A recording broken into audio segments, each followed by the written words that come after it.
ગુજરાતમાં તીવ્ર ગરમીની વચ્ચે રાહતના સમાચાર મળી શકે છે। આગામી 2 દિવસમાં ગરમી ઓછી થઈ શકે છે। જો કે હવામાન વિભાગે આગામી 2 દિવસ સૌરાષ્ટ્ર, કચ્છ અને ઉત્તર ગુજરાતમાં ભારે પવન અને ધૂળની આગાહી કરી છે। હવામાન વિભાગના જણાવ્યા અનુસાર આગામી 7 દિવસ સુધી હવામાન શુષ્ક રહી શકે છે, તો આગામી 24 કલાક દરમિયાન મહત્તમ તાપમાનમાં કોઈ ખાસ ફેરફાર નહીં થાય। 19 અને 20મી એપ્રિલે મહત્તમ તાપમાનમાં ઘટાડો નોંધાઈ શકે છે, જો કે આ પછી તાપમાન ફરી વધવાની શક્યતા છે। આ ઉપરાંત દિવસ દરમિયાન ભારે પવન ફૂંકાઈ શકે છે, તેથી યલો એલર્ટ જારી કરવામાં આવ્યું છે।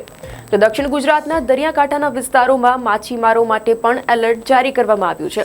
આ સાથે 19 અને 20મી એપ્રિલે રાજ્યમાં ધૂળની આંધી સાથે હળવો વરસાદ થવાની શક્યતા છે। 21મી એપ્રિલે હવામાન સામાન્ય રહી શકે છે, તો ગુજરાતની દરિયા કિનારે 22 થી 24 એપ્રિલ સુધી ગરમ રહેવાની શક્યતાઓ છે। 22 એપ્રિલ સુધી રાજ્યના કેટલાક ભાગોમાં ભારે પવન સાથે હળવો વરસાદ થવાની શક્યતાઓ છે। 11 જિલ્લાઓમાં હળવો વરસાદ થઈ શકે છે। 26 એપ્રિલ પછી તીવ્ર ગરમી પડશે અને કેટલાક વિસ્તારોમાં તાપમાન 45 ડિગ્રી સુધી પહોંચી શકે છે।